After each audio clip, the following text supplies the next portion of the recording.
नमो हरिभूतानम् नमो सिद्धाणं नमो आयरीयानम्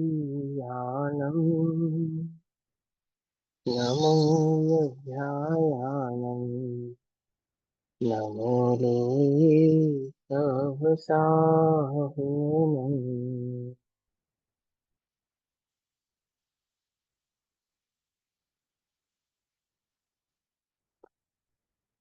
मङ्गलं भगवान् वीरो मङ्गलं गौतमोगणी मङ्गलं कुन्दकुन्दार्त्यो जैनधर्मोऽस्तु मङ्गलम्।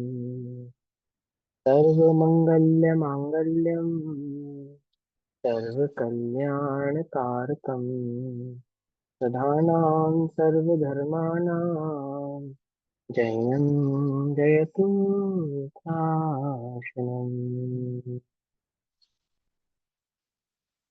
सर्वव्यापीकचिद्रूप स्वरूपाय परात्मने स्वोपलब्धि प्रसिद्धाय ज्ञानानंदात्मने नमः।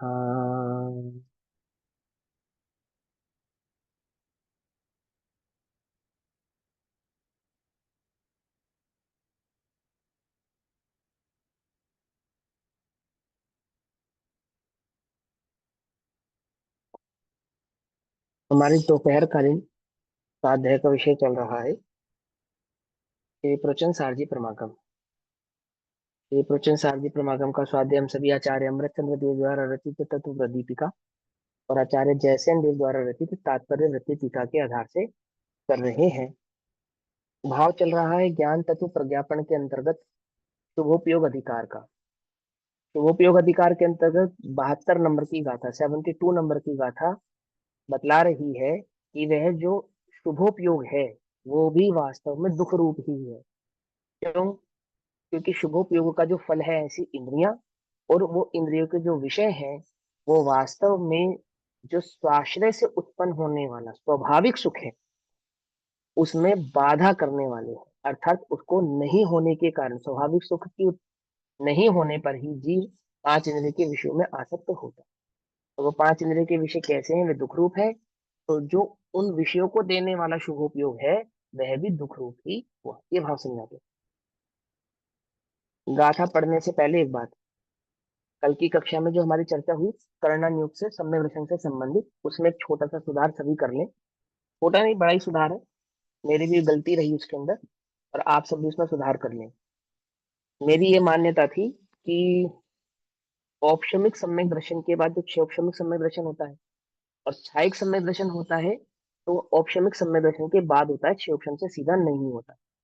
लेकिन वो क्षौपशमिक सम्यक दर्शन से छायिक सम्यक दर्शन होता है, वो कृत कृत वेदक सम्यक दर्शन में कन्वर्ट होता है पहले, उसके बाद वो छायिक सम्यक दर्शन में कन्वर्ट हो जाता है ना। ये सुधार आप कर लीजिएगा। प्रमाण और वीडियो अपने ग्रुप पे ही शेयर किया है, वो आप देख लीजिएगा। तो गाथा पढ़ते हैं, पेज नंबर 181, 181 नंबर का पेज है। गाथा है 72, तत्व प्रदीपिका की गाथा है ना। टीका हमें आचार्य जयसेन देव की पढ़नी है इसके अंदर। पहले गाथा पाठ करेंगे। नर नारायतिर्यसुरा भजन्ति जदि देह संभवं दुःखम् ईशोऽसुहो व असुहो ओ ओ गो हवदि जीवाणम् नर नारकतिर्यञ्च देह सब देह जन्य दुख को भोगे तो जीवों का वह उपयोग शुभाशुभ द्वैविध कैसे हो। आप शुभ और अशुभ ऐसा दो भेद उस अशुद्धोपयोग में इस प्रकार से डाल सकते हैं, क्योंकि वे दोनों ही उपयोग दुख की सामग्री को देने वाले हैं। इस अपेक्षा से वे दोनों ही दुख रूप होते हैं। अब इसी भाव को आचार्य जयसेन देव तात्पर्य वृत्ति टीका में समझाते हैं। तात्पर्य वृत्ति टीका में जब इस गाथा को पढ़ते हैं तो ये 72 से 76, 76 नंबर की गाथा में कन्वर्ट हो जाती है। क्या कहते हैं आचार्य जयसेन देव? पेज नंबर 182, 182 नंबर का पेज है। आचार्य कहते हैं, अब पूर्वोक्त प्रकार से, ठीक है ना, ध्यान से समझना, पूर्वोक्त प्रकार से अर्थात अभी तक सुखाधिकार की और शुभोपयोग अधिकार की जितनी भी गाथाएं हैं उन सब का निचोड़ है ये। जो 76 नंबर की गाथा में जो टीका कर रहे हैं ना, 72 76 नंबर की गाथा की जो टीका चल रही है, वो क्या कहते हैं कि शुभोपयोग अधिकार और सुख अधिकार में जितना भी स्वरूप आपने समझा उसका पूरा निचोड़ क्या निकल कर आया। तो बोलते अब पूर्वोक्त प्रकार से जितनी बात आपको हम समझाते आए हैं, पूर्वोक्त प्रकार से शुभोपयोग द्वारा, शुभोपयोग के कारण साध्य अर्थात प्राप्त होने वाली, साध्य माने प्राप्त होने वाला, जिसको प्राप्त किया जाए उसको साध्य कहते हैं, जिसके द्वारा प्राप्त किया जाए उसको साधन कहते हैं। तो प्राप्त क्या हुआ, इंद्रियां प्राप्त हुई और इंद्रियों के विषय प्राप्त हुए। किसके कारण प्राप्त हुआ, कि शुभोपयोग के कारण प्राप्त हुआ। तो वो शुभोपयोग के द्वारा अर्थात शुभोपयोग के कारण साध्य अर्थात प्राप्त होने वाले जो इंद्रिय है और इंद्रियों के विषय है, तो उसको इंद्रिय सुख कहते हैं। एक सुखों का निश्चय से वास्तव में वे दुख ही है, दुख पना जानकर उनके साधक अर्थात उन उन इंद्रियां और इंद्रियों के विषयों को प्राप्त करने का जो कारण है, ऐसा वह शुभोपयोग के भी वास्तव में अशुभोपयोग के साथ समानता निश्चित करते हैं। समझ में आई बात, है ना। मैंने उसमें एक दो शब्द अपने आप से क्यों जोड़े, ताकि आपको बात समझ में आ जाए। अपने मर्जी से नहीं जोड़े हैं, बस आगे पीछे किए। जो आचार्य ने वास्तव में पहले लिखा ना, निश्चय से, आपको बात समझ में आ जाए इसलिए उसको सही सही जगह पे जोड़कर आपको समझाया। साहित्यिक भाषा में लिखा होता है ना ग्रंथ के अंदर, तो व्याकरण भाव में, और हम पढ़ते हैं अपभ्रंश हिंदी में, तो इसलिए हमें हमारी भाषा में समझ में आए तो कहा। तो क्या कहते हैं, शुभोपयोग के भी अशुभोपयोग के साथ समानता निश्चित करते हैं। ठीक। सहज, पहले वास्तविक सुख है उसका लक्षण समझ। एक बार ये साध्य साधक फिर से समझाना, मेरे को थोड़ा सा सेट नहीं करना आ रहा। आपने इंद्रिय सुखों को तो साध्य बोला और शुभोपयोग को साधन और साधक बोला। साधन देखो, एक होता है साधन, एक होता है साध्य। साधन और साधक एक ही बात है, साधन और साध्य। तो साधन मतलब होता है कारण।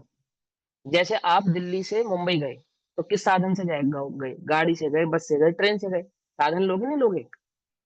भाई एक साधन पकड़ा हमने, साधन पकड़ के हम दिल्ली मुंबई चले गए, पकड़ में ही समझ में नहीं है, तो साधन।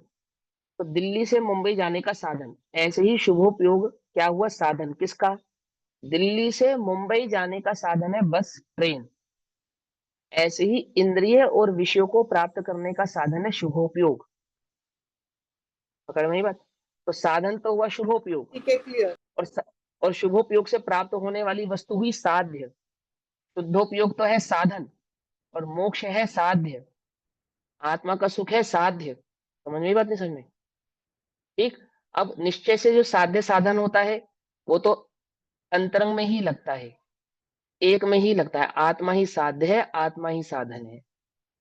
समझ में ही बात नहीं, समझ में है ना। जैसे षटकारक होते हैं, निश्चय षटकारक, तो एक समय की एक पर्याय में निश्चय षटकारक लगते हैं, द्रव्य के षटकारक द्रव्य में लगते हैं, गुण के षटकारक गुण में लगते हैं। ऐसे ही यहाँ तो व्यवहार के कथन की अपेक्षा से समझाते हैं कि शुभोपयोग किसको देने वाला है, कि शुभोपयोग तो वास्तव में दुख को ही देने वाला है। वो दुख क्या है, वो दुख इंद्रियां है और इंद्रियों के साधन अर्थात वे जो पांच इंद्रिय के विषय भोग हैं वहां है, ऐसा समझा रहे हैं। अब पहले लक्षण समझाते हैं वास्तविक सुख का। जो सुख को नहीं जानता वो ऐसे इंद्रिय के विषयों को ही सुख मानकर उनमें प्रवृत्ति करता है, जो कि वास्तव में दुख रूप ही है। तो क्या कहते हैं, जो सहज है, अतीन्द्रिय है, अमूर्त है और नित्यानंद एक लक्षण रूप है। एक लक्षण का अर्थ कल समझाया था ना, ये सब लक्षण जो हमने कहे इतने सारे लक्षण नहीं है, ये सारे एक ही लक्षण है। क्या है वो एक लक्षण, वो चैतन। चैतन्य भाव। चैतन्य ही सहज है, चैतन्य ही अतीन्द्रिय है, चैतन्य ही अमूर्त है, चैतन्य ही नित्यानंद रूप है, और वह चैतन्य एक लक्षण रूप होने से वास्तविक सुख है। समझ में आई बात। ज्ञानानंद, ज्ञान ही वास्तव में सुख है, ऐसा कहते हैं। ऐसा जो वास्तविक सुख है उसको प्राप्त नहीं करते हुए, जो वास्तविक सुख की प्रवृत्ति नहीं कर रहा है, वो क्या प्रवृत्ति कर रहा है, तो बोले वो शुभ उपयोग की प्रवृत्ति करेगा या अशुभ उपयोग की करेगा, सिंपल, समझे ना। तो अशुभोपयोग तो तत्काल उसी समय भी दुख देने वाला है, और आगामी कालों में भी दुख देने वाला है। व्याकुल का फल व्याकुलता है नहीं है? तो अशुभ उपयोग तो क्या है, उस समय भी दुख रूप है और आगामी काल में भी दुख रूप है। लेकिन ये जो शुभोपयोग है ना, ये चतुर है। ये कैसा है कि वो तुम्हें भले ही वर्तमान में दुख रूप ना लगे, परंतु भविष्य में भी देने वाला जो सुख का साधन है, वो भी कैसा है, शहद लपेटी तलवार जैसा। यानी वो क्या है, वो भी दुख रूप ही है। तुम्हें लगे अच्छा अच्छा, पर अच्छा अच्छा नहीं है। पक्का पॉलिटिशियन है ये, समझे? इसकी पॉलिटिक्स समझते हो? कि दिखाएगा क्या कि मैं अच्छा अच्छा हूं। है कैसा? है संसार में परिभ्रमण कराने वाला। अशुभ कैसा है? वो तो बिल्कुल एकदम चौड़ में कह रहा है कि भैया मैं तो दुख रूप ही हूँ, पर दुख का कारण ही देने वाला हूँ। अशुभोपयोग कैसा है? शुभोपयोग कैसा है? प्रछन्न। प्रछन्न यानी छुपा हुआ, बैरी। समझे? छुपा हुआ बैरी। कैसा है ये? कि वास्तविक सुख को प्राप्त नहीं करते हुए वह जो मनुष्य है, अथवा त्रियंच है, अथवा नारकी है, अथवा वह देव है, यदि समान रूप से पूर्वोक्त परमार्थ सुख से विपरीत, समान रूप से माने शुभोपयोग और अशुभोपयोग रूप, ऐसे दोनों समान रूप से, वो दोनों उपयोग कैसे हैं? वास्तविक सुख से विपरीत भाव वाले हैं। वो दोनों भाव कैसे हैं? वास्तविक सुख से विपरीत भाव वाले। तो ऐसे विपरीत भाव रूप से, परमार्थ सुख से जो विपरीत है, ऐसे पंचेंद्रिय रूप शरीर जन्य दुख ही को निश्चय से सेवन करते हैं। वो किसका सेवन कर रहे हैं? बहुत साधारण भाषा में वो कहते हैं कि जो शुद्धोपयोग में नहीं है, वो दुख का ही भोग कर रहा है, ये कह रहे हैं। फिर वो कोई भी हो, चार गति 84 लाख योनियों का कोई भी जीव हो, यदि वो शुद्धोपयोग नहीं कर रहा, तो निश्चय से वो दुख का ही उपभोग कर रहा है। ऐसा आई बात समझ में? अब क्या कहते हैं, व्यवहार से भिन्न होने पर भी, इस क्या व्यवहार से भिन्न होने पर भी? शुभोपयोग और अशुभोपयोग में जो भेद डाला, ऐसा ऐसा व्यवहार से भिन्न होने पर भी निश्चय से वह प्रसिद्ध, प्रसिद्ध यानी कि जो सबको प्रकट ही है, ऐसा शुद्धोपयोग से विपरीत जो शुभोपयोग और अशुभोपयोग है, इस प्रकार से भिन्नता को प्राप्त करते हैं। जो वास्तविक सुख है और उससे विपरीत जो दुख को देने वाला है, वो दुख को देने वाला भाव, अशुद्ध भाव, शुभ और अशुभ के आधार से दो प्रकार का कैसे हो सकता है? क्या कहते हैं, वो तो एक ही है। माने एक तो प्रत्यक्ष दुश्मन है और एक प्रछन्न दुश्मन है। तो जब हमें पता लग गया कि ये प्रछन्न दुश्मन है, तो आप कैसे कह सकते हो कि ये उससे भला है? वास्तविक माने जो उजागर दुश्मन है, प्रत्यक्ष दुश्मन है, उससे ये भला है, ये बात कैसे कही जा सकती है? समझ में बात नहीं समझ में? प्रच्छन्न दुश्मन तो ज्यादा बुरा है किससे? प्रत्यक्ष दुश्मन से। प्रच्छन्न समझते हो? छुपा हुआ। देखो, एक है प्रत्यक्ष रोग, एक है प्रच्छन्न रोग। प्रच्छन्न रोग मालूम ही नहीं चल रहा कि रोगी है, पता ही नहीं चल रहा, वो ज्यादा बुरा है, या अपने रोग के बारे में हमें पता है वो ज्यादा बुरा है? कौन सा ज्यादा बुरा है बोलो? है ना? जो छुपा हुआ रोग है वो ज्यादा बुरा है, क्योंकि वो पता ही, वो है हमारे देह में, भीतर में है, हमें रोगी बना रहा है, दुखी कर रहा है, और हमें मालूम ही नहीं, हमें कारण ही नहीं पता अपने दुख का, अपने रोग का। जो प्रत्यक्ष रोग है उसका तो उपचार भी किया जा सकता है, प्रच्छन्न रोग का उपचार कैसे करेंगे बोलो? तो कहते हैं वो शुभ है, वो कैसा है, उसमें और अशुभ में तुम भेद कैसे कर सकते हो?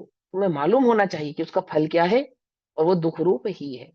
अर्थात किसी भी प्रकार से वे भिन्नता को प्राप्त नहीं करते हैं, वे भिन्न नहीं हो सकते हैं। ऐसा भाव है, इस प्रकार स्वतंत्र चार गाथाओं द्वारा प्रथम स्थल पूर्ण करते हैं। अब 73 नंबर की गाथा में भाव समझाते हैं। जैसे इंद्रिय सुख को दुख रूप, जैसे इंद्रिय सुख कैसे है? सुखाधिकार में समझाया था कि जिन इंद्रिय के विषयों को तुम सुख कहते हो, आचार्य उसको सुख नहीं कहते हैं, ज्ञानी उसको सुख नहीं कहते हैं। जिनको भेद विज्ञान प्रकट हुआ है, वो इंद्रियों के उन विषयों को सुख नहीं कहते हैं, लोग उन्हें सुख के नाम से जानता है, इसलिए हम वो सुख ऐसा कहते हैं, इंद्रिय सुख। हमसे पूछो तो हम कहेंगे इंद्रिय दुख, लेकिन तुम उसे सुख के नाम से पहचानते हो, तो हम अपने नाम से तुम्हें कैसे समझाएंगे? हमें वही नाम कहना पड़ेगा ना जिस नाम से तुम पहचानते हो। मलेच्छ को किस भाषा में कहना पड़ेगा? मलेच्छ की भाषा में कहना पड़ेगा। क्या है समयसार जी में कि उसने कहा स्वस्ति रस्तु तेरा कल्याण हो, बोले स्वस्ति रस्तु, उसको समझ में नहीं है, मेंढक की तरह देखता रहा क्या कहा।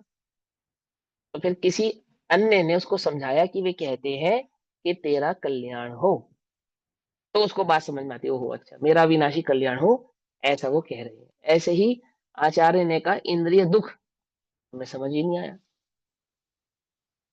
क्या कह रहे हो आप इंद्रिय दुख, हमें तो इंद्रिय सुख रूप लगती है, आप दुख कह रहे हो। तो फिर आचार्य ही कहते हैं, अरे भाई वो जो तुझे इंद्रिय सुख कह रहा है ना, जिसे हम उसी की बात कर रहे हैं, वो वास्तव में दुख है। जिन इंद्रियों और उनके साधन को तो सुख कह रहा है, हम उसी की बात कर रहे हैं, जो कि वास्तव में क्या है,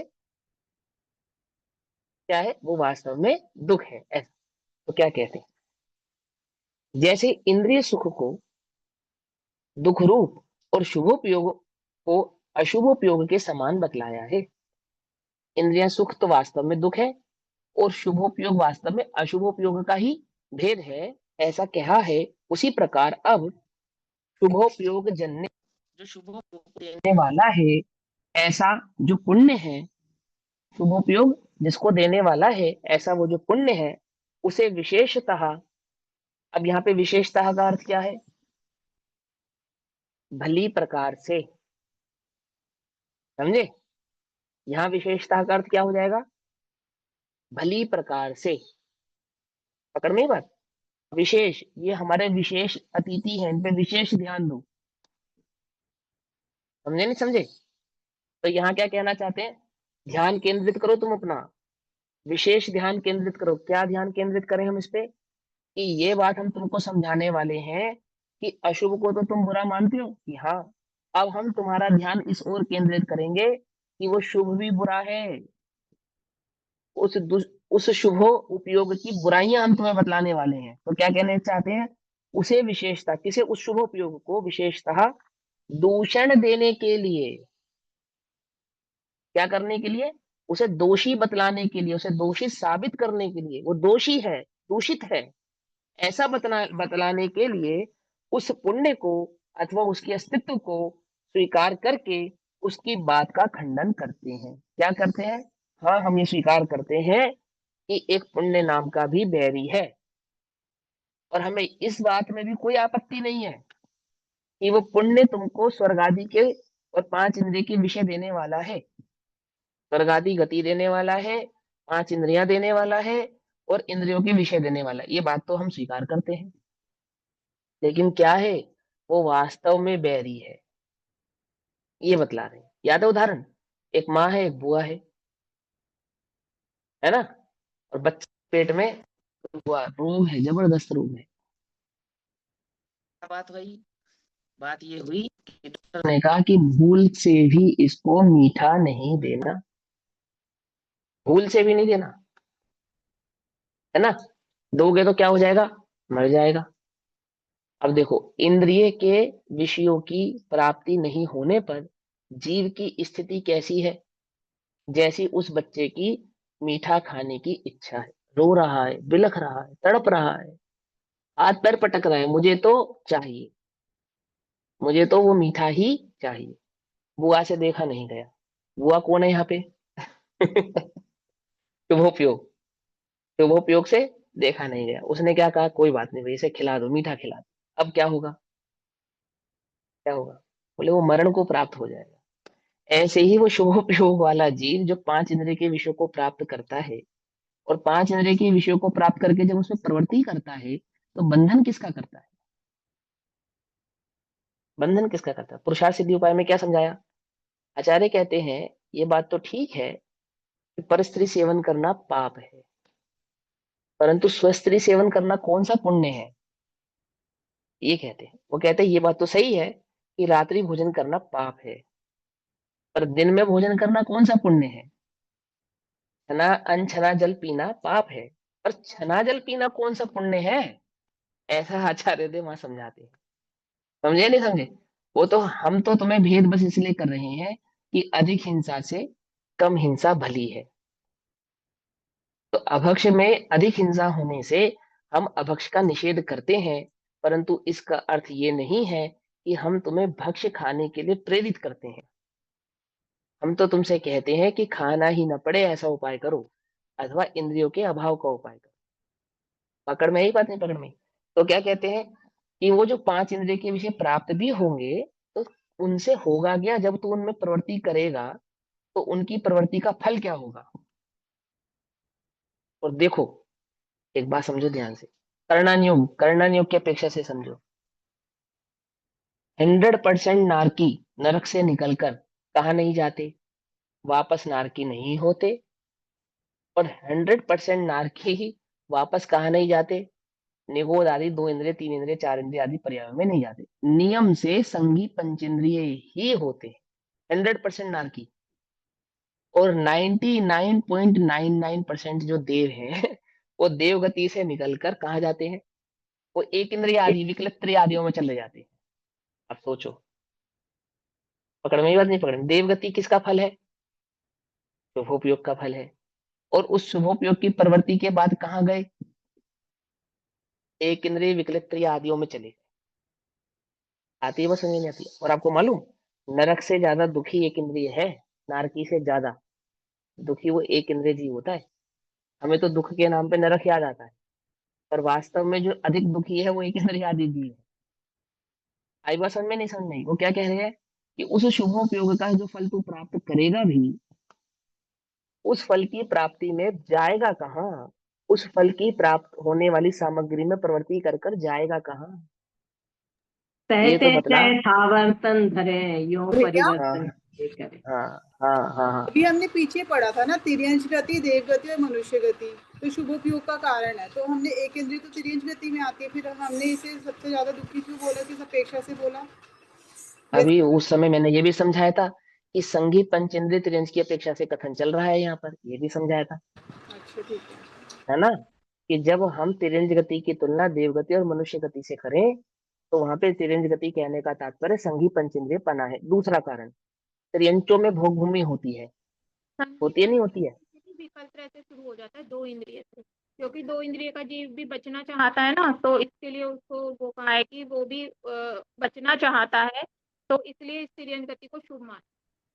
2 इंद्रिय का जीव नहीं, भी ये बचना बचना चाहता है, इसका मूल कारण नहीं है। कुछ कुछ लोग ऐसा कहते हैं, नारकी बचना नहीं चाहता। क्या लगता है आपको?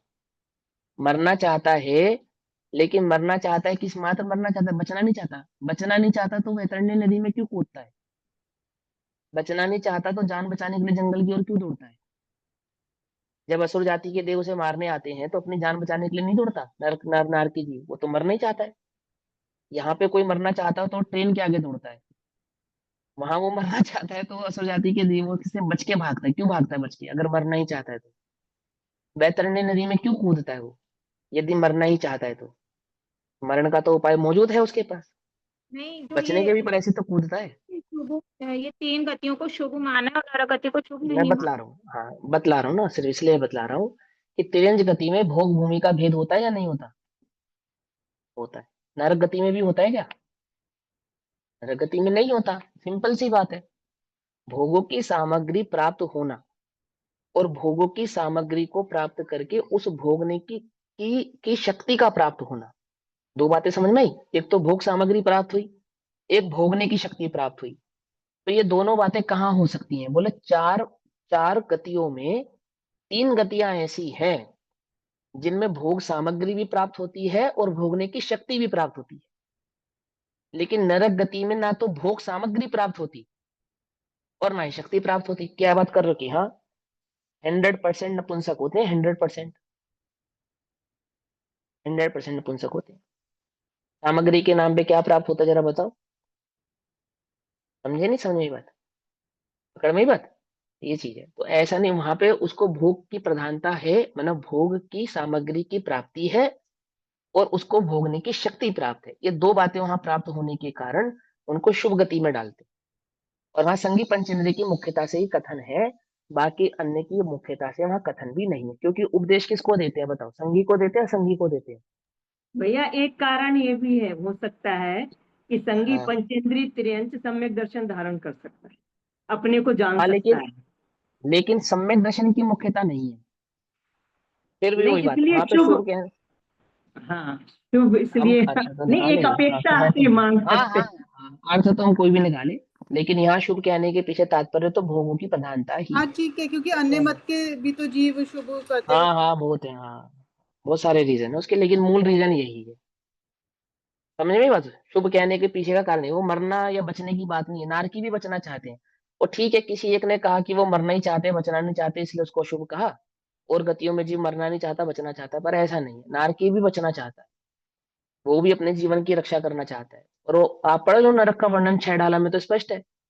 बचने के लिए ही जंगल की ओर दौड़ता है, और वे वो शूल जैसे पत्ते उसको छिन्न भिन्न कर देते हैं। वेदना सही नहीं जाती, वेदना को शांत करने के लिए नदी में कूदता है, मरने के लिए कूदता है? मरने के लिए थोड़ी कूदता है, शांत करने के लिए कूदता है कि मुझे कुछ सहायता प्राप्त होगी। ये ठीक है कि मरना भी चाहता है, वहां पे रहना नहीं चाहता, लेकिन 100% मरना ही चाहता है ऐसा भी उपाय नहीं करता वो। उपाय तो बचने का ही करता है। जे त्रिभुवन में जीव अनंत, सुख चाहे दुख ते भयवंत। दुख नहीं चाहता, चाहे फिर वो नरक का नारकी है, चाहे वो एक इंद्रिय आदि जीव है, कोई भी हो, दुखी होना कोई नहीं चाहता। और मरण को भी इसलिए चाहता है कि उसे लगता है कि मर के मैं सुखी हो जाऊंगा, तो मरण को चाहता है, चाहे वो मनुष्य गति का जीव हो, चाहे किसी अन्य गति का जीव हो। सुखी होने के नाम पे ही मरण आदि को प्राप्त होना चाहता है, ऐसा है। ठीक, चलो अब यहाँ क्या कहते हैं, बड़े पंडित तो जी समझ में आई शास्त्रों बात? में प्रसंग भी बताते होते थे ना गुरु जी की, वो कहते थे कि अगर नरक में व्यवस्था करवा दे तो क्या नरक में जाना चाहोगे? तब तुम हाँ खाने पीने हाँ कपड़े बता। की व्यवस्था कराते तो चले जाओगे क्या?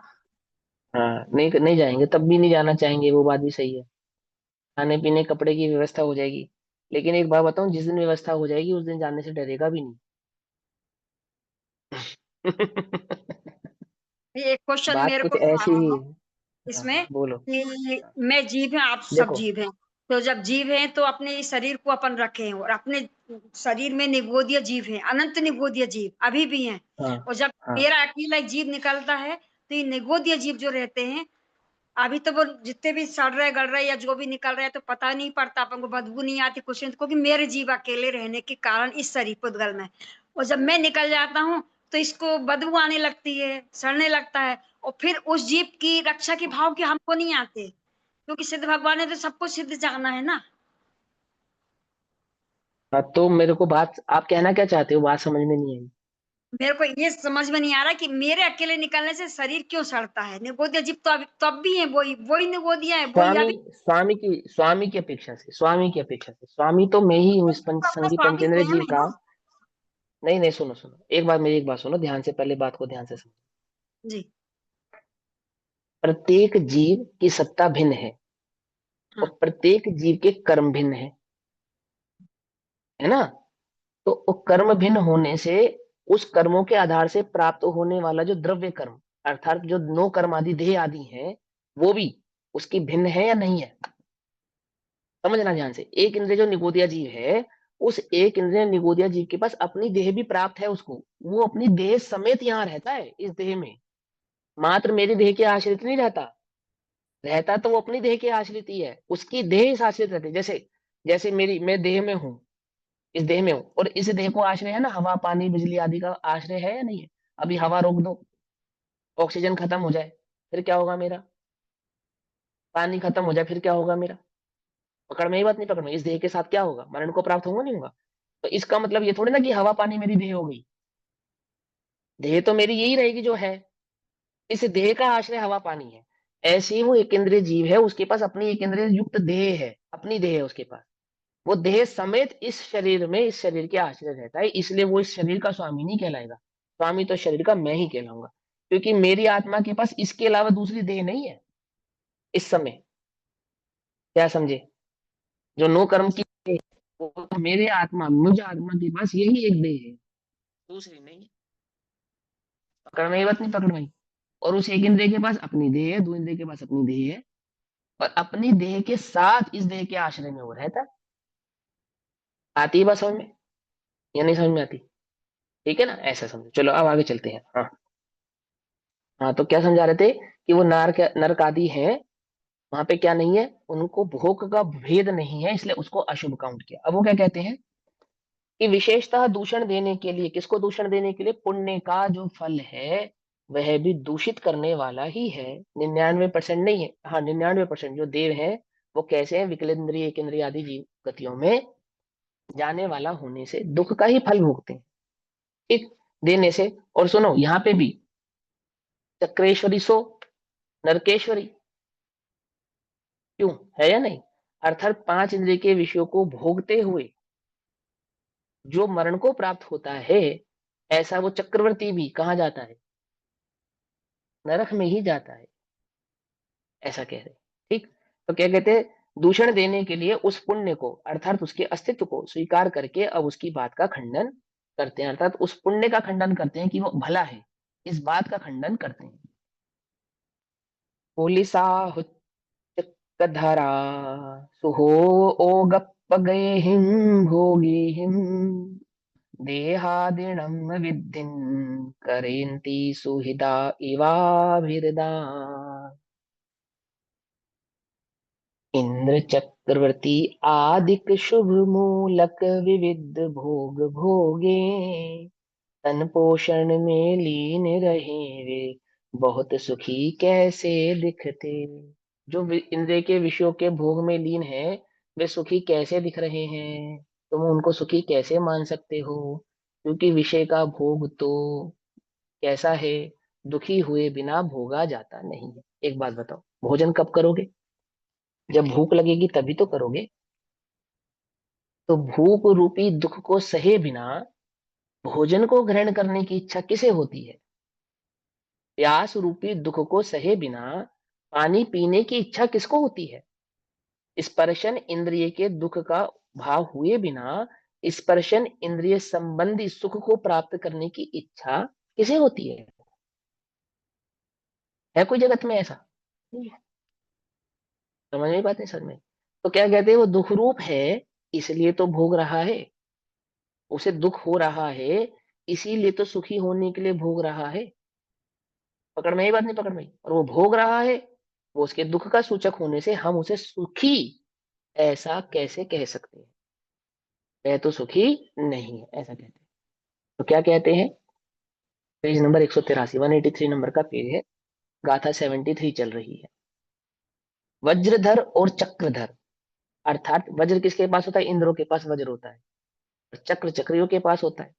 चक्रवर्तियों के पास चाहे अर्ध चक्री हो चाहे पूर्ण चक्री हो। तो वज्रधर और चक्रधर अर्थात इंद्र और चक्रवर्ती शुभोपयोग मूलक अर्थात पुण्य के फलरूप भोगों के द्वारा क्या करते हैं? देहादिक की पुष्टि करते हैं या नहीं करते हैं?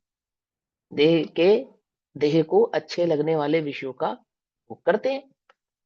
चक्रवर्ती युद्ध पे जाता है, पटरानी को साथ लेकर जाता है, क्या समझ में बात नहीं? समझ में कैसी स्थिति है ये ऐसी स्थिति है, ये समझो कि आप अपने ऑफिस गए काम धंधा करने के लिए और पटरानी को साथ ले गए। समझे नहीं समझे? अपनी पत्नी को साथ ले गए, उसके बिना एक पल भी नहीं जा रहा आपसे। है चक्रवर्ती की स्थिति या नहीं स्थिति? कल्पना कर सकते हो? करने क्या गया है? दिग्विजय। और किसके बिना नहीं गया? स्त्री के बिना नहीं गया। और ऐसा नहीं कि अपनी स्त्री ले गया तो संतुष्ट हो गया, वहां अलग विवाह करता है, जहां जाता है वहां अलग विवाह करता है, वहां अलग सब गड़बड़ है उसके साथ। क्या कहते हैं कि देहादि की पुष्टि करते हैं। वे चक्रवर्ती हैं, वे इंद्र हैं, वे देहादि की पुष्टि करते हैं निरंतर। और इस प्रकार भोगों में रत परवर्तते हुए, भोगों में लीन वर्तते हुए, कौन? वो इंद्र, वो चक्रवर्ती। इंद्र और चक्रवर्ती की बात पता है क्यों ले रहे हैं? समझ रहे हो ना? एक तुम्हें वही दो पद सबसे उत्तम और सारे भोगों को प्राप्त है, उनको इंद्रों को भी और चक्रवर्तियों को भी। साथ के साथ सम्यक दृष्टि भी है, कोरे मिथ्या दृष्टि नहीं है, ये भी समझ लो। नहीं तो कह सकते थे कि हम यहाँ मिथ्या दृष्टि की मुख्यता से कथन कर रहे हैं। आचार्य तो समझाने में स्पष्ट करते ही है ना विषय को। तो आचार्य कुंद कुंद देव के इस विषय को आचार्य अमृतचंद्र देव या आचार्य जयसेन देव टीका में स्पष्ट कर सकते थे कि मिथ्या दृष्टि की मुख्यता से कथन है, इतनी तो बात कह दी थी। ऐसा इंद्र तो कैसा है? नियम से सम्यक दृष्टि होता है, नियम से। पकड़ में बात नहीं? पकड़ में? और चक्रवर्ती भी 99% चक्रवर्ती सम्यक दृष्टि ही होती है। ठीक, 1-8% सम्यक छूटने से विराधना के फल में, जैसे शोभम आदि चक्रवर्ती नरक आदि में चले जाते हैं, पर होते थे वे भी सम्यक दृष्टि छूट जाता है उनका, मैंने सम्यक दृष्टि होती है कहने का तात्पर्य। तो वज्रधर और चक्रधर, इंद्र का तो छूटने का भी सवाल नहीं है, इंद्र के सम्यक दर्शन के तो छूटने का भी सवाल नहीं, क्योंकि नियम से 6 एक सम्यक दृष्टि ही होता है वो तो। कि उसका समय दर्शन छूट गया, उसमें तो उपशम क्षयपशम का भेद भी नहीं होता, ये तो करना नियोग का नियम ही है। समझ रहे हो बात को या नहीं समझ रहे हो? है ना?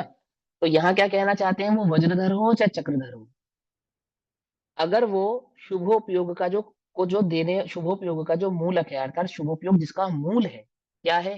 वो पांच इंद्रिय के विषय भोग। ऐसे उन पांच इंद्रिय के विषय भोगों में निरंतर क्या है? रत है।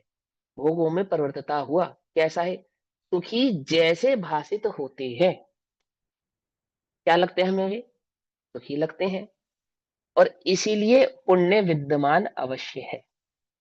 क्या कहा? हम पुण्य का निषेध तो कर ही नहीं रहे, हम तुमसे तो ऐसा कह ही नहीं रहे कि पुण्य है और पुण्य का फल है, ऐसा है ही नहीं, ये तो हम कह ही नहीं रहे।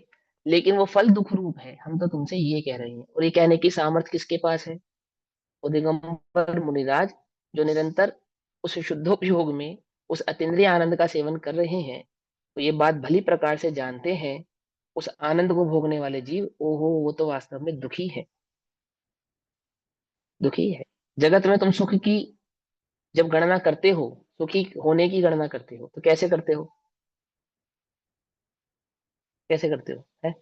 दादा इसका बहुत अच्छा उदाहरण देते हैं।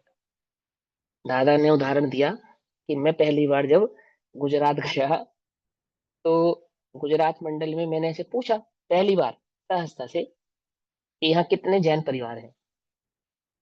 तो वहां के प्रधान जी ने या मंत्री ने ये कहा कि 500 परिवार हैं, 100 सुखी हैं। क्या कहा? 500 परिवार हैं और 100 सुखी हैं।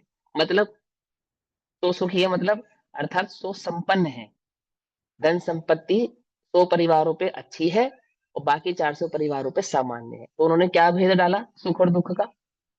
कि 500 परिवार है, 100 सुखी है। जगत में तुम्हें भी यदि कहीं सुख दिखता है तो कहाँ दिखता है? कहाँ दिखता है? जिसके पास ज्यादा बड़ा घर हो, ज्यादा संपत्ति हो, ज्यादा भोग उपभोग की सामग्री हो, वो हमें ज्यादा सुखी दिखाई देता है। और जिसपे ये भोग उपभोग के विषय आदि की सामग्री नहीं होती, वो हमें दुखी दिखाई देता है। लेकिन दिगंबर मुनि राजों को सुखी कौन दिखाई देता है? दिगंबर मुनि राजों की क्या बात है, अतीन्द्रिय आनंद का भोगी ये बात जानता है कि जगत में सुख और दुख का भेद क्या है। ये इंद्रियां सुख, ये थोड़ी सुख का भेद है, ये तो दुख का भेद है। समझे? लेकिन वो तो अज्ञानी को तो क्या दिखता है जगत में? पांच इंद्रियां और उनके विषय। जिस प्रकार से बस वो मुझे प्राप्त हो जाए तो क्या हो जाऊं मैं? तो मैं सुखी हो जाऊं। यहाँ कहते हैं चक्रेंद्र और चक्रवर्ती अपनी इच्छानुसार प्राप्त भोगों के द्वारा, जैसी उनकी इच्छा है और इच्छा अनुसार ही उनको भोग प्राप्त है। किसको? ना कि सिर्फ इंद्रों को, चक्रवर्तियों को भी। शरीर आदि को पुष्ट करते हुए, पुष्ट माने संतुष्ट करते हुए, पकड़ में बात, शरीर को संतुष्ट करते हुए। जैसे क्या उदाहरण दिया? जोंक। जोंक क्या करती है? बोले अपवित्र रुधिर यानी लहू खून का सेवन करती है। और गजब की बात यह है कि वो उस खून को पीते पीते अपने प्राण गंवा देती है, परंतु खून पीना नहीं छोड़ती। ये उदाहरण दिया उन्होंने। जोंक की क्या आदत है? कि वो स्वच्छ खून नहीं पीती, गंदा खून ही पीती है। ठीक है? ऐसे ही इंद्रिय प्रवृत्त जीव की क्या आदत है? अतीन्द्रिय आनंद का भोगी नहीं है। दुख में ही आनंद मान के उसकी कल्पना करके उसको भोगता है। और कब तक भोगता है? बोले जैसे वो जो खून पीते पीते पीते पीते पीते क्या होती है? मोटी होती जाती है और वो शरीर छिन्न हो जाता है, मतलब फट जाता है उसका, पीते पीते समाता नहीं है खून पूरा पेट के अंदर, और क्या कर देती है? अपने प्राणों को गवा देती है। ऐसे ही उन्होंने कहा जोंक के द्वारा दूषित रक्त में, जैसे जोंक दूषित रक्त में, ये एक स्पेसिफिकेशन है, क्योंकि रक्त अच्छा रक्त होता है ना, स्वच्छ रक्त, उसको जोंक नहीं पीती। वो क्या, जो दूषित रक्त होता है जिसमें मवाद या पीत की अधिकता होती है, ऐसे रक्त को वो जोंक पीती है। दूषित रक्त में अत्यंत आसक्त वर्तती आजकल तो हुई। ये बॉडी पर लगा देते हैं ना ये। दीदी वो ठीक है, वो तो, हाँ तो फिर बताओ, लगा देते हैं फिर? पीती क्या है? मतलब पीती मैं तो ये खून ही कहना है ना। चाहती हूँ कि आप कह रहे हो ना कि वो मर जाती है पीते पीते मोटी होकर, तो हाँ हाँ। वही पूछ रही थी मैं। तो वो बॉडी, वो जो लगाते हैं ना, वो जो इलाज करते हैं, वो उसको हटाते हैं, नमक लगा के उसको हटाना पड़ता है। नहीं हटाएंगे तो मर जाएगी पी पी कर खून। समझे? ये है बात। वो अपनी आदत थोड़ी बदलती है। वो तो पी पी के मर जाएगी खून, अपना प्राण गंवा देगी। वो तो जो उसका पालन करते हैं, जब उन्हें लगता है कि हाँ ये ज्यादा मोटी हो रही है, इसका साइज बड़ा हो रहा है, तो वो नमक लगा के उसको हटाते हैं वहां से, या कोई केमिकल जो भी है, उसको जबरदस्ती छुड़वाया जाता है। जैसे बछड़े से माँ का दूध छुड़वाया जाता है ना, जबरदस्ती खींच खींच कर। समझे? ऐसे उसको खींच खींच कर हटाया जाता है वहां से, ऐसे अपनी मर्जी से नहीं छोड़ती वो उसे। आई बात समझ में? चलो अब सुनो। दूषित दूषित रक्त में अत्यंत आसक्त वर्तती हुई सुखी जैसी भाषित होती है। क्योंकि वो तो छोड़ना नहीं चाहती, तो उसको तो मजा आ रहा है ना, इसलिए नहीं छोड़ रही ना। एक तो पी क्या रही है? दूषित रक्त। और छोड़ नहीं रही है, तो क्यों नहीं छोड़ रही है? तो उसको मजा आ रहा होगा तभी नहीं छोड़ रही होगी, सीधी सी बात है। लेकिन है क्या वास्तव में? एक तो दूषित रक्त है, दूसरा उसके स्वयं के मरण का कारण है। उसी प्रकार उन भोगों में अत्यंत आसक्त वर्तते हुए सुखी जैसे भाषित होते हैं, जैसे वो जोक उसको, खून को, गंदे खून को पीती हुई सुखी भाषित हो रही है, ऐसे ही वे पांच इंद्रिय के विषयों को भोगते हुए शकेंद्र अथवा चक्रेंद्र सुखी भाषित होते हैं, लगते हैं। भाषित किनको होते हैं? अज्ञानियों को भाषित होते हैं, ज्ञानियों को भाषित नहीं होते। वे स्वयं भी अपने को सुखी नहीं मान रहे वहां पर। समझे? वे स्वयं भी अपने को सुखी नहीं मान रहे, लेकिन अन्य अज्ञानियों को तो वे सुखी भाषित होते हैं। सबको तो ये लगता है कि भैया बड़े ठाठ हैं इनके, सुख तो इनका ही है। मजे तो, क्या कहते हैं लोग, मजे तो इन्हीं के हैं भैया, जिंदगी के मजे तो यही ले रहे हैं, है? ऐसा कहते नहीं कहते? आचार्य कहते हैं ऐसे ही लगता है, जगत के जीवों को ऐसे ही लगता है, वे क्या जाने।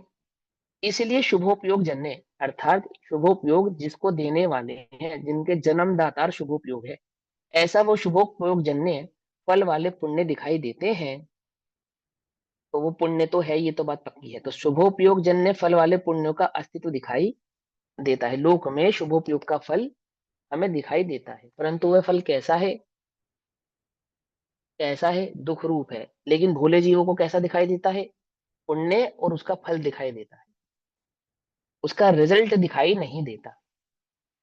पकड़ में बात? क्या कहना चाहते हैं? अज्ञानी जीवों को क्या दिखता है? पुण्य भी दिखता है और पुण्य का फल भी दिखता है, लेकिन क्या नहीं दिखता? उसके पीछे छुपा हुआ जो दुख भाव है, उस पे उनकी दृष्टि जाती नहीं है। ऐसा। तो क्या कहते हैं? जो भोगों में आसक्त वर्तते हुए इंद्र इत्यादि गोंच की भांति सुखी जैसे मालूम होते हैं, वे भोग पुण्य के फल हैं। इसलिए पुण्य का अस्तित्व अवश्य है। इस प्रकार इस गाथा में पुण्य की विद्यमानता स्वीकार करके आगे की गाथाओं में पुण्य को दुख का कारण बतलाएंगे। तो पुण्य है उसका तो निषेध नहीं कर रहे हम, है, परंतु कैसा है, तो वह भाव भी समझाएंगे। अब इसी भाव को तात्पर्य वृत्ति गाथा में आचार्य जयसेन देव समझाते हैं। तात्पर्य वृत्ति गाथा में यही 73 नंबर की जो गाथा है, ये 77 नंबर की गाथा बन जाती है। अब 77 नंबर की टीका कहते हैं पेज नंबर 184 में। अब वो पुण्य कर्म देवेंद्र चक्रवर्ती आदि पद को देता है। जो आपका शुभ भाव है, वो शुभ भाव क्या करता है? इस लोक में शुभ के फल को जो निश्चित करने वाला है, ऐसा ऐसा चक्रवर्ती आदि पद अथवा ऐसा इंद्र आदि पद प्राप्त करने में समर्थ है, देने में समर्थ है। इस प्रकार पहले प्रशंसा करते हैं। किस लिए प्रशंसा करते हैं? कि उसके फल के आधार से आगामी तृष्णा की उत्पत्ति रूप दुख को दिखाने के लिए हम उसकी प्रशंसा करते हैं। क्या कह रहे हैं? वास्तव में तो हम प्रशंसा नहीं कर रहे हैं, वास्तव में तो हम व्यंग कर रहे हैं। आई बात समझ में? नहीं समझ में आई? पकड़ में आई बात? प्रशंसा के नाम पे क्या कर रहे हैं? व्यंग कर रहे हैं। जैसे जिस बच्चे के कम नंबर आते हैं, है ना, और मान के चलो क्लास में बाकी सब तो हो गए फेल, और उसके आए 33%, तो नाखुश पिताजी क्या कहते हैं? आ गए हमारे कलेक्टर साहब। है। क्यों कलेक्टर के बाकी सब तो फेल हो गए थे, ये 33% लाया है। समझे या नहीं समझ में? वो व्यंग है, वास्तव में व्यंग है। वो क्या व्यंग है कि भाई तू 33% लाकर अपने को महान मत समझ। समझे, ये कोई महान नंबर नहीं आए हैं तेरे। ऐसे ही आचार्य देव कहते हैं कि हाँ भैया ठीक है, तुम्हें चक्री पद प्राप्त हुआ है और तुम्हें इंद्र के पद में इंद्र के भोग भी प्राप्त हुए हैं, बहुत बढ़िया बात है, लेकिन ये कोई सुख है? ऐसा कहते हैं। ये तुमने कोई बहुत बड़ा काम किया है, बहुत बढ़िया चीज तुमको प्राप्त हुई है, ऐसा लगता है तुमको? ऐसा ऐसा व्यंग कर रहे हैं। तो व्यंग कैसे किया उन्होंने कि उन्होंने कहा प्रशंसनीय, उसकी प्रशंसा तो बताई कि हाँ तुम्हें स्वर्ग प्राप्त हुआ, ओहो बहुत बढ़िया। इंद्र पद मिला है, क्या बात है। चक्रवर्ती पद मिला है, बहुत बढ़िया। परंतु क्या ये सुखरूप है? क्या ये सुखरूप है? ऐसा ऐसा कहें तो क्या कहा उन्होंने? अब पुण्य कर्म देवेंद्र चक्रवर्ती आदि पद को देता है, हाँ देता है। और इस प्रकार पहले प्रशंसा करते हैं कि हाँ भाई तुमने पद तो प्राप्त किया। लेकिन किस लिए प्रशंसा करते हैं, प्रशंसा कर क्यों रहे हैं? क्योंकि उन्हें उसके फल के आधार से आगामी तृष्णा की उत्पत्ति रूप दुख को दिखाना है। तो उसके लिए उसकी प्रशंसा करते हैं कि इस पद में रहकर कोई बहुत बड़ा काम तुम्हें होने वाला नहीं है ना। एक पंडित जी थे, मैं उनका नाम भूल गया, मैं बहुत छोटा था, मैंने जब वो उनका प्रवचन सुना था, तो वो क्या उदाहरण देते थे कि बनिया के लड़के की, या शायद कहते थे ब्राह्मण के लड़के की, ऐसा कुछ वो उदाहरण देते थे कि ब्राह्मण के लड़के की सरकारी नौकरी लग गई। तो बोले सरकारी नौकरी लग गई किसमें? बोले नगर निगम में। समझे नहीं समझे? है? क्या व्यंग दिया उन्होंने, है? कि ब्राह्मण के लड़के की सरकारी नौकरी लग गई, अब क्या करेगा वो? बोले अब गली के मैला कुचैला साफ करेगा। पकड़ गई बात? ऐसा वो इसके उदाहरण देते थे, वो कहते थे कि शुभोपयोग के फल में क्या प्राप्त हो गया? बोले इंद्रिय के सुख और इंद्रिया प्राप्त हो गई, क्या करेगा वो? बोले दुखी होगा, सुखी नहीं होगा। ऐसा कहेंगे। समझे नहीं समझे? सरकारी नौकर है हमारा लड़का, क्या करता है जी? बोले नाला साफ करता है। आई बात समझ में? ऐसा ऐसा आचार्य ने यहाँ पे क्या करा? व्यंग दिया। अब क्या कहते सुनो। सात परिवृत्ति, देवेंद्र और चक्रवर्ती रूप करता। जो देवेंद्र हैं और जो चक्रवर्ती हैं, वे शुभोपयोग जन्य भोगों के द्वारा क्या करते हैं? विशेष क्रियाओं के माध्यम से। विशेष क्रियाओं के माध्यम से अर्थात उनको जो भोगना है ना, पांच इंद्रियां हैं तो पांचों इंद्रिय के विषयों में भिन्न भिन्न प्रकार से उनका भोग होगा। तो जब उनके भोजन कैसा बनेगा? 1,000 गायों का दूध 5,000 गाय पियेंगी, फिर 5,000 का 2,500 पियेंगी, फिर 2,500 का 2,000 पियेंगे, ऐसे ऐसे। और फिर उनकी वो खीर बनेगी और वो उसको खाएंगे। ऐसे संगीत आदि कैसा होगा कि निरंतर उनको गाकर उठाया जाएगा, लोरिया सुनाकर सुलाया जाएगा, है ना। निरंतर वो नृत्यांगनाएं आदि आदि उनका क्या करते रहेंगी? मनोरंजन करते रहेंगी, बोर ना हो जाए किसी भी तरीके से। एक और क्या करते हैं वो कि वो सभी प्रकार के पांचों इंद्रियों को अच्छे लगने वाले मनोरथ उनको निरंतर दिए जाते हैं, उनके समीप रहते हैं। और वो बोर ना हो जाए किसी भी प्रकार से, उनको नाना प्रकार से विविध प्रकार से वो सामग्री दी जाती है, उनका भोग किया करवाया जाता है। तो विशेष क्रियाओं के माध्यम से। विशेष क्रिया भी कैसी है कि जैसे सामान्य जनों को भोग प्राप्त है, ऐसे नहीं। ऐसे नहीं, जो सामान्य जनों को प्राप्त ही नहीं है, ऐसे उत्तम भोग, ऐसे विशेष भोग के माध्यम से देह परिवार आदि की वृद्धि करते हैं। अपनी देह को भी संतुष्ट करते हैं और परिवार आदि भी बढ़ाते हैं, संसार भी बढ़ाते हैं, है ना। संसार का बढ़ना रे, नर देह की यह हार है। यहाँ क्या कह रहे हैं कि वो क्या करते हैं? वो पांच इंद्रिय के विषयों में रत रहते हुए और वो इंद्रिय की पुष्टि जमा परिवार आदि की वृद्धि, इसी में लगे रहते हैं। कैसे होते हुए देह परिवर्तन, कैसे होते हुए देह परिवार आदि की वृद्धि करते हैं? ऐसा क्या करते हैं कि जो देह की प्रवृत्ति अर्थात देह की वृद्धि और परिवार की वृद्धि होती है कि वे सुखी जीव के समान, सुखी नहीं, सुखी नहीं, अज्ञानियों को सुखी लगने वाले ऐसे ऐसे के समान आसक्त रहते हुए आसक्त रहते हुए, आसक्त रहते हुए, पकड़ में आ रही बात? नहीं पकड़ में आ रही? अर्थात लीन रहते हुए, अपने उपयोग को उन पांच इंद्रिय और भोगों में लगाते हुए, आसक्त रहते हुए क्या करते हैं? देह परिवार आदि की वृद्धि करते हैं। देह आदि की क्या करते हैं? वृद्धि करते हैं। अरे आप तो समय सार में कह रहे थे कि वो निर्जरा करते हैं, आप प्रवचन सार जी में कह रहे हो कि वो वृद्धि करते हैं। हमें तो आप ही की बात समझ में नहीं आ रही, आप कहना क्या चाहते हो। कभी तो आप कहते हो इंद्र चक्रवर्ती भोग भोगते हुए भी क्या करते हैं? संसार का अभाव करते हैं। और आप यहाँ क्या कह रहे हो कि वे इंद्र चक्रवर्ती भोग आदि में आसक्त रहते हुए उसकी वृद्धि करते हैं। एक बात बताओ भैया, ये तो गलत बात है या नहीं है? क्यों? वृद्धि करते हैं या अभाव करते हैं? निर्जरा करते हैं या बंद करते हैं? करते क्या है? सुखी दोनों है ही या दुखी है? दोनों ही है। तो वहां तुम, अब तुम कहे, वो कहते हैं कि स्यादवाद को नहीं समझने वाला वो अज्ञानी जीव उस स्यादवाद रूपी चक्र में क्या है? उलझ के रह जाता है, उलझ के रह जाता है। अरे श्रद्धा की अपेक्षा से मिथ्यात्व के अभाव के कारण हम वहां उसको सुखी कहते हैं। मिथ्यात्व के अभाव के कारण वहां हम उसे निर्जरा का कारण कहते हैं। परंतु वे भोग कभी निर्जरा के कारण नहीं होते, वे भोग कभी सुख के कारण नहीं होते, वे भोग जीव को सुखी नहीं करते, वे तो उसके दुख के ही परिचायक हैं, उसके संसार बढ़ाने के ही परिचायक। समझे या नहीं समझे? तो वहां श्रद्धा की मुख्यता से कथन है, यहाँ चारित्र की मुख्यता से कथन है। अंतर समझ आते नहीं आता? पर आत्मा में चारित्र और श्रद्धा का भेद है या नहीं? बोलो। कि अनंत गुणात्मा की इस आत्मा में श्रद्धा नामक गुण भी है, चारित्र नामक गुण भी है, परंतु अभेद है, अभेद है, भेद नहीं है। बोलो भैया, आत्मा का एक गुण तो मुझे प्रकट करना चाहिए, कौन सा? श्रद्धा, सम्यक दर्शन। और एक गुण चारित्र, वो प्रकट, वो देखी जाएगी। वो नहीं भी हो तो फर्क नहीं पड़ता। क्यों, ऐसा है या नहीं? समझना ध्यान से, उल्टा नहीं पकड़ना। आपको मालूम, सम्यक दर्शन में जो सुख है वो भी चारित्र का दिया हुआ है, सम्यक दर्शन का सुख नहीं है वो। पता है ये बात? क्या कहा, फिर बोलूं? सम्यक दर्शन में जो सुख है या नहीं है? यहाँ है। वो सुख किसने दिया है? वो श्रद्धा के कारण नहीं आया है, वो चारित्र के कारण आया है।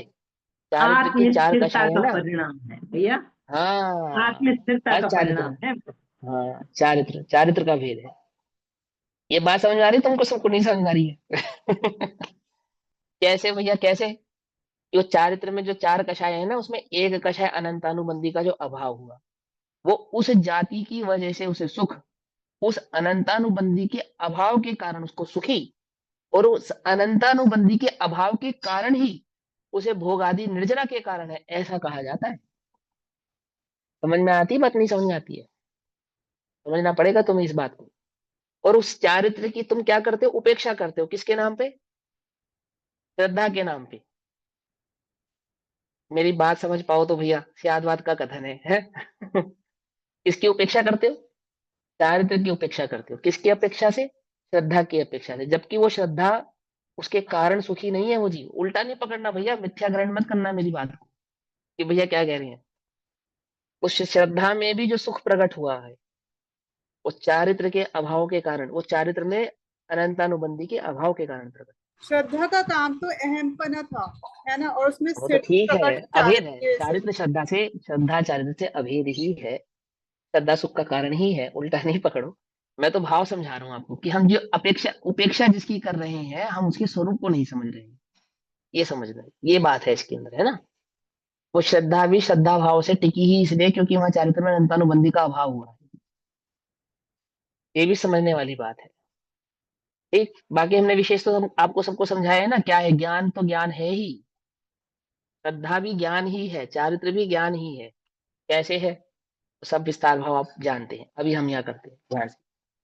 तो विशेष क्रियाओं के माध्यम से देह आदि को, के परिवार आदि की वृद्धि करते हुए वे सुखी जीव के समान आसक्त देह आदि की वृद्धि करते हुए दिखाई देते हैं। यहाँ यह अर्थ है। क्या अर्थ है? जो परम अतिशय तृष्ण तृप्ति को उत्पन्न करने वाले, जो परम अतिशय, अतिशय का अर्थ क्या होता है? अधिक, समझे ना। अतिशय का मतलब होता है अधिक, बहुत, इसका नाम अतिशय होता है। अब हमारे लिए तो अतिशय क्या होता है? चमत्कार, चमत्कृत, ये अर्थ करते हैं ना। तो हिंदी डिक्शनरी खोल कर देखो अतिशय का मतलब क्या होता है, व्याकरण में पढ़ना। अत्यधिक, अत्यधिक अतिशय का, होता है। हाँ अत्यधिक होता है, बहुत अधिक, सामान्य से अधिक को अतिशय कहते हैं। ठीक। तो जो परम अतिशय तृप्ति को उत्पन्न करने वाले और विषयों की तृष्णा को दूर करने वाले कौन है? वो जो स्वाभाविक सुख है, उस स्वाभाविक सुख को प्राप्त नहीं करते। अतिशय का अर्थ आपने जो, पीछे अनाकुलता नहीं बताया था, मेरे को ऐसा कुछ याद आ रहा है। नहीं नहीं, वो अनाकुल लक्षण अलग है, वो तो अलग बतलाया था वहां पे, क्या आत्मा के लक्षणों में आया था जब वहां पर। नहीं, वहां पे अतिशय का नहीं अर्थ लिखा, वही निकाला था ना, अनाकुलता ऐसा। नहीं नहीं। अतिशय का अर्थ एक आश्चर्यजनक भी होता है।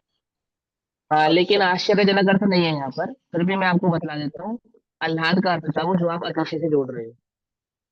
जी जी। आगे याद, ठीक है। आगे याद है, हाँ चलो। चलो अब करते हैं ना।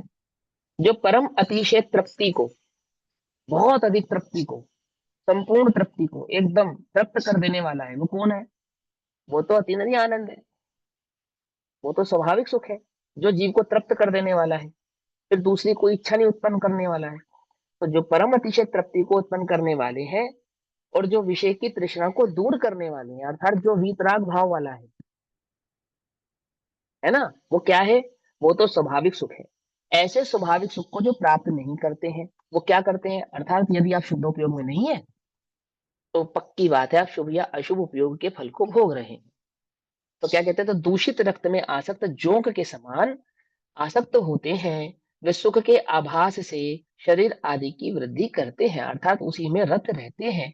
इससे ज्ञात होता है कि उनके स्वाभाविक सुख नहीं है, और जिनके स्वाभाविक सुख नहीं है वे वास्तव में दुखी ही है। ऐसा आचार्य देव हमको यहाँ समझाते हैं। अब गाथा नंबर 74, 74 नंबर की गाथा में कहते हैं, बात समझ में आ रही है नहीं आ रही है? हाँ भैया, अकट कहीं तो पूछ लेना। वहां तो उनको निर्जरा कह रहे थे, सुखी कह रहे थे, और यहाँ उन्हें वृद्धि करने वाला और दुखी कह रहे हैं। यही आचार्य हैं, आचार्य नहीं बदले। वहां पे भी आचार्य कुंकुन देव और आचार्य अमरचंद्र देव है, और आचार्य जयसेन देव भी है टीका करने वाले।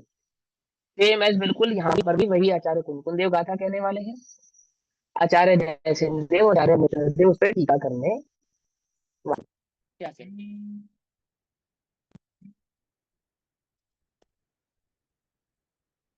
नंबर 74, 184, 184 नंबर का पेज है। वे कहते हैं, अब इस प्रकार स्वीकार किए गए पुण्य दुख के बीज के कारण है। अब इस प्रकार स्वीकार किए गए पुण्य, इस प्रकार स्वीकार किए गए पुण्य, जो हमने गाथा नंबर 73 में ये बात स्वीकार कर ली, आपकी ये बात बिल्कुल पक्की है कि हमें जगत में पुण्य और उसका फल दोनों दिखाई देते हैं। पर ये वास्तव में है क्या? ये दुख के बीज के ही कारण है, अथवा तृष्णा के ही कारण है। इस प्रकार न्याय से प्रकट करते हैं। अब ये न्याय से हम ये आपको बात समझाते हैं कि वे कोई जीव को सुखी नहीं करते हैं, वे तो जीव को दुखी ही करते हैं। स्वाध्याय जीवों के चित्त में भी जो पुण्य के फल का अंतरंग में रस बैठा है ना, अथवा पुण्य के उदय का जो रस बैठा है, क्यों भैया? क्या कहते हैं? साथ ही से पुण्य का बंध होता है, क्या करने से? स्वाध्याय करने से। होता है या नहीं होता है? होता है। तो स्वाध्याय तो इतना बड़ा तप है, मंदिर में पूजा करने से भी ज्यादा लाभ, पुण्य का लाभ तुम्हें कहाँ मिलेगा? स्वाध्याय करने से मिलेगा। और इस लालच से भी अगर यदि तुम शुभ उपयोग में रत होते हो, तो वो कहते हैं कि ये सब दुख देने वाला ही है। तुम किस भूल में बैठे? जो ये जो तलवार तुम्हें दी गई है, सियादवद रूपी जो चक्र तुम्हें दिया गया है, ये संसार का अभाव करने के लिए दिया था, संसार बढ़ाने के लिए नहीं दिया था। पकड़ में ही बात नहीं? पकड़ में ये जो तप, ये स्वाध्याय तप की महानता तुम्हें बतलाई गई थी, अथवा तुम्हें इसमें अनुरक्त किया गया था, इसकी प्रेरणा दी गई थी, तो किस लिए दी गई थी? कि तुम अतीन्द्रिय आनंद को प्रकट करो, शुद्धोपयोग को प्रकट करो, ना कि तुम शुभोपयोग में संतुष्ट होकर क्या करो? इस संसार की ही वृद्धि करो। आती है बात समझ में? नहीं आती है? हमें क्या लगता है कि वो मारीच ही था जिसने इस जिनवाणी को पढ़कर क्या किया? मिथ्या मान्यता का प्रचलन किया। जिन वचनों को सुनकर भी जिसे बात समझ में नहीं आई। पर वो अकेला मारिच नहीं है, ऐसा मारिच हम सबके चित्त में बैठा है। क्या बात समझ में आती है नहीं आती है? जो अर्थ का अनर्थ निकालने में कैसा है, जादूगर है, एकदम पक्का है, उसको मालूम है कि मुझे मेरा जो फायदा है या जो मेरे भाव है, जो मेरा अंतरंग में रस है, उसकी पुष्टि मुझे कहाँ होने वाली है, किस प्रकार से मुझे प्राप्त होने वाला है। यहाँ कहते हैं वो बीज दुख रूप है। क्या तुम्हें ये बात भाषित होती है? वो पांच इंद्रिय के विषय दुख रूप है, तृष्णा के कारण है, इस प्रकार ये बात न्याय से प्रकट कर। एक तो न्याय से प्रकट करते हैं 74 नंबर की गाथा में। अब समय हुआ 74 नंबर की गाथा हम समय अनुसार पढ़ेंगे। तब तक के लिए सभी को जय जिनेन्द्र। ओम नमः सिद्धेभ्यो। करो भैया जिनवाणी स्तुति को।